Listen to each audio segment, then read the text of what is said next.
This week on Who Deserves to be Inducted into the Rock and Roll Hall of Fame podcast, we make the case for putting Phil Collins into the Hall as a solo artist. This week, we are going to make the case for putting London, England's Phil Collins into the Rock and Roll Hall of Fame for his solo career. Now, normally I would say that we're going to look at the case, but really, the guy should have been in by now as a solo artist since he's been eligible since 2007. Yes, I know that he's already in as a member of Genesis, but there's plenty of artists who are in as both members of groups and as solo artists, including, I might add, another member of Genesis, who we will discuss later on that point. For now, as we always do, let's look at his solo stats, which are extremely long, so strap yourselves in. It's going to be a bumpy ride. To the tail of the tape we go. Including his 1981 debut solo album, Face Value, Phil Collins has released 8 studio albums, 1 live album, 5 compilation albums, 2 box sets, 3 soundtrack albums, and 1 EP. Of those, all of his studio albums, his 1 live album, 1 compilation album, and 1 soundtrack album hit the top 40 on the American music charts. Out of all of those albums, 4 of his studio albums hit the top 10. Face Value got to number 7 and sold 5 million copies. His 1982 album, Hello, I Must Be Going, hit number 8 and sold 3 million copies. His 1985 album, No Jacket Required, went to number 1 and was his only album to not only go multi-platinum, but go diamond, selling 12 million albums and becoming the biggest solo album of his career. His 1989 album, But Seriously, hit number 1 and sold 4 million copies. His 1993 album, Both Sides, was the first one to not go top 10, topping out at number 13. It was also his first one to not go multi-platinum, but still going platinum. His 1996 album, Dance Into the Light, got to number 23 and went gold as Phil fatigue, as it was called at that time, had fully taken hold, as it seemed that he was everywhere with his acting, solo work, his soundtrack work, and his work with his side hustle at the time, his original group Genesis. The fatigue was only in America, but not in the UK, as we'll see in a minute. His final 2 studio albums, 2002's Testify, which hit number 30, and 2010's Going Back, which hit number 34, didn't even go gold in America. As far as his other albums went, his 1990 live album, Serious Hits Live, was a big hit, selling 4 million albums and going to number 11 on the American charts. He had a couple of his compilation albums do pretty well, with 1998's album Hits selling 3 million albums and getting to number 6, while his 2004 album Love Songs, a compilation both old and new, went gold, but only getting to number 51. Although he provided songs for soundtracks Against All Odds, White Nights, etc., his official soundtrack albums that he's credited for started with 1988's movie Buster, which he was the lead actor in and provided 3 songs for the soundtrack. The soundtrack went to number 54, but it went gold on the strength of the songs Groovy Kinda Love and Two Hearts. In the late 1990s, he went full Disney, which worked out rather well for him. Well, at least for 1 album. His soundtrack to the 1999 animated film Tarzan went to number 5, sold 2 million copies, and won Phil an Academy Award. His soundtrack to the 2003 animated movie Brother Bear got as high as number 52 and didn't sell well, mainly because the movie flopped. As stated earlier, whatever success he had in America was doubled in the UK. All of his studio albums in the UK went top 15. Testify went to number 15, Dance Into the Light went to number 4, Hello, I Must Be Going went to number 2, and the other 5 all went to number 1. His last 3 released studio albums went gold, while the others went multi-platinum. But Seriously sold 9 million copies, No Jacket Required sold 6 million copies, Face Value sold 5 million copies, Hello, I Must Be Going sold 3 million copies, and Both Sides sold 2 million copies. His Serious Hits live album went to number 2 on the UK charts and sold 4 million copies. 4 of his 5 compilation albums went top 10, with Hits getting to number 1 and selling 6 million copies, and his 2019 album, Other Sides, not charting or selling well at all, honestly.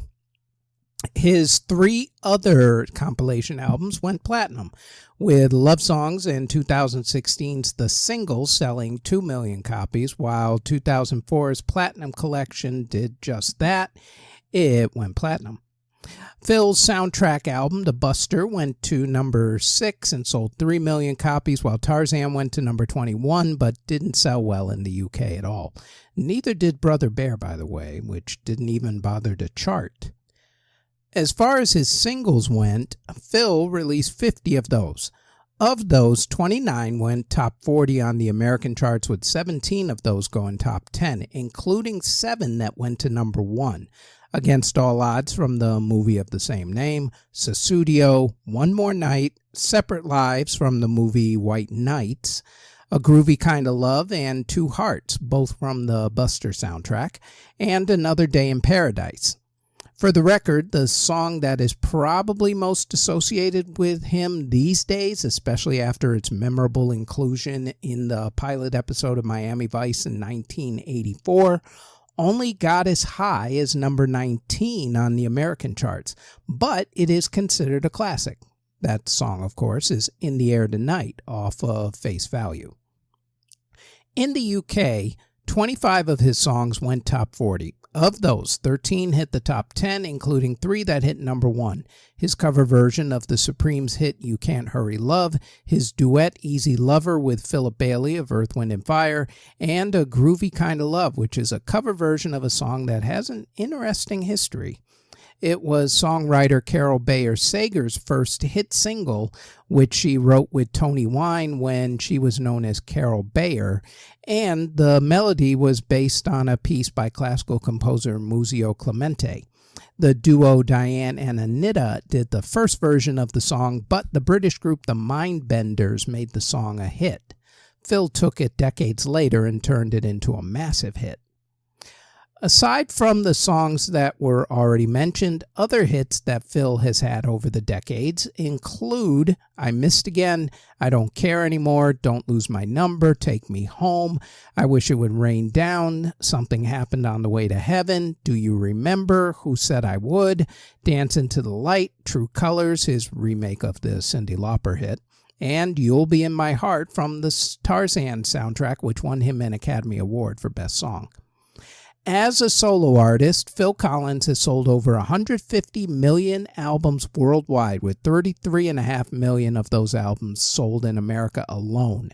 He is one of only 3 artists to have sold over 100 million records as both a solo artist and also as a member of a group.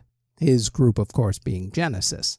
The other 2 artists and their groups, by the way, Michael Jackson and the Jackson 5, and Paul McCartney and the Beatles.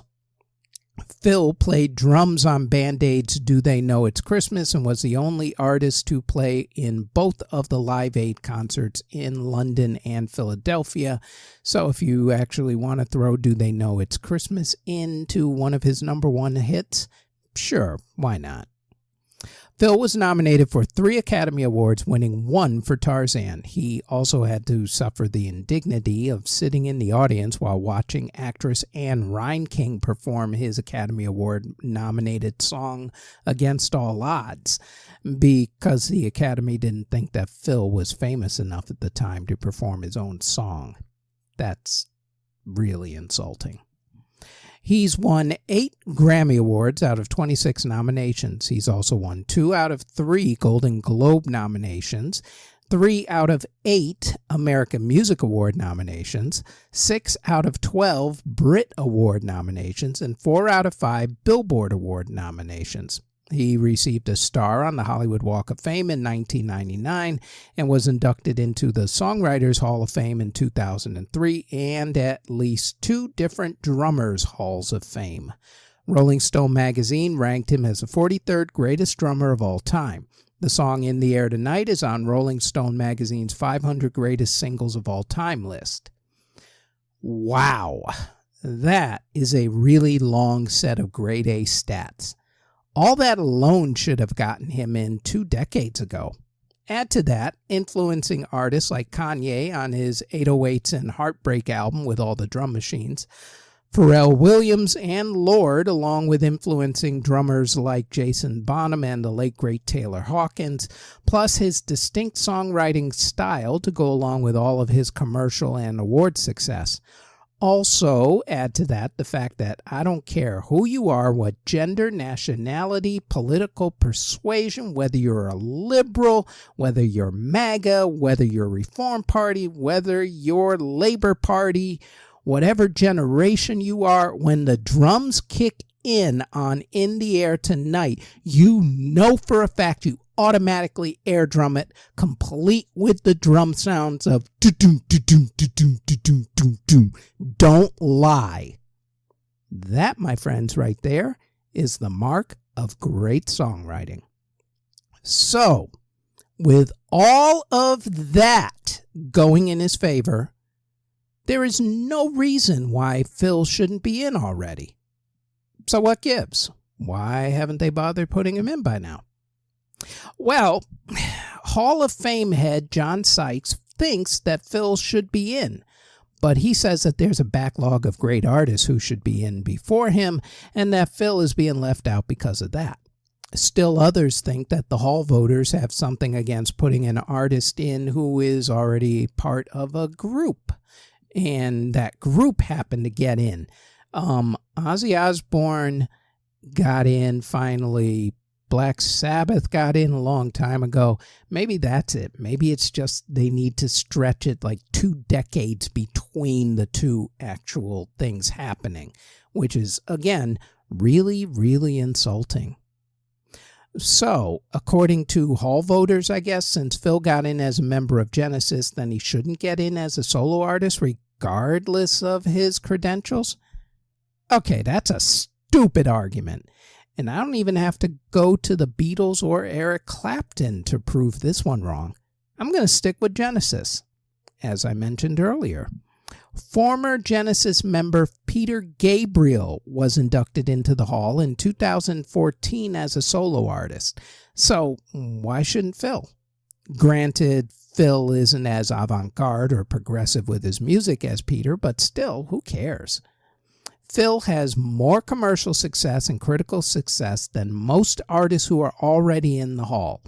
As far as him getting into the Hall, his health is not the greatest, as he can now only perform occasionally. Do we always have to wait for an artist to die before finally giving him his flowers? I mean, kudos to the Hall for finally getting Ozzy in before he passed away. Rest in peace, Ozzy, the greatest to ever do it in heavy metal. Rest in peace. It would be nice if the Hall voters freed up their backlog a little and finally inducted Phil Collins into next year's class of the Rock and Roll Hall of Fame as a solo artist. And that is it for who deserves to be inducted into the Rock and Roll Hall of Fame. We also invite you to check out our other podcast, the Music History Today podcast, where we go over what happened on that date in music history. That podcast drops daily, including weekends, on this channel that you're either watching or listening to this podcast on.